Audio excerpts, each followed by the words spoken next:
And here we are with Travis, and Travis is part of the ground crew. Travis, can you tell me what the ground crew does exactly?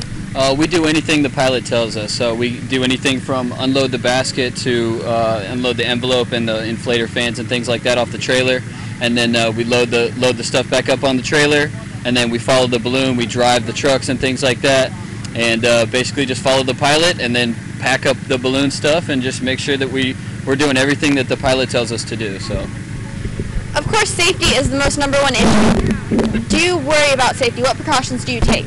Absolutely. We have, anything from, extra straps in the bags and stuff like that to make sure that none of the equipment falls off the trailer. We're on the radios and things like that with the pilots at all times.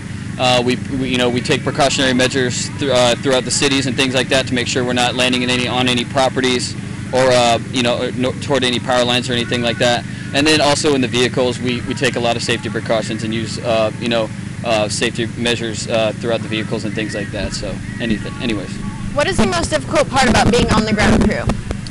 Making sure you listen to the pilot, making sure that you're underneath the balloon at all times, and making sure that that you're taking safety into account, and making sure that you have everyone in the vehicles being safe and things like that.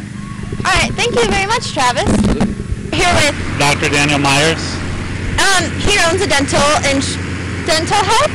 Yeah, and our balloon is embraceable blue because we do braces and it has braces on the balloon.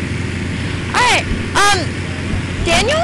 Yes. I apologize. Can you please tell us what's the first step to doing a balloon, to inflating a balloon?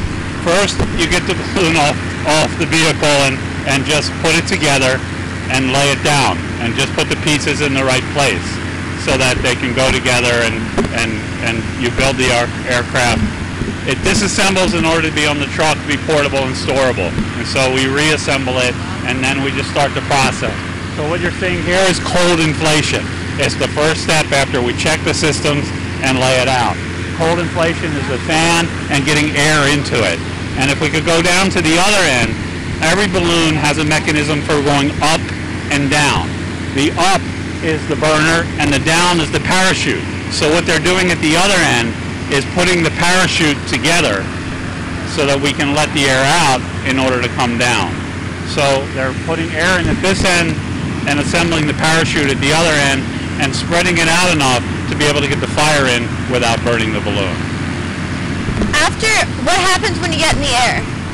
After that, when it's spread out enough, then we'll go around and we'll tell the people on the crown end, which is the line which helps control the balloon. On a day like today, it's pretty easy because it's not that windy. But on a windy day, it can be very important for them to control the balloon so that it doesn't wave around too much. So we'll tell them that we're going to hot inflate, which is the next step. And when we hot inflate, the pilot lights the burners in order to get the balloon to spread out, start to get light, and then come up. What mechanism do you use for the burners? The burners have propane and burners which are specific for hot air balloons. What happens on a windy day? On a windy day, you have to pay attention to the direction of the wind so that it doesn't push against the fire, because you can have problems like that. And if it's too windy, you're not going to have enough control to be able to get the fire cleanly in, and you may damage your balloon and have to take it to the shop, and it can be more of a problem than a benefit on those kinds of days. And you also have to think twice about what goes up must come down. And so you have to be sure or have some degree of confidence that you're going to be able to come down safely. Which brings me to my next question. How do you come down?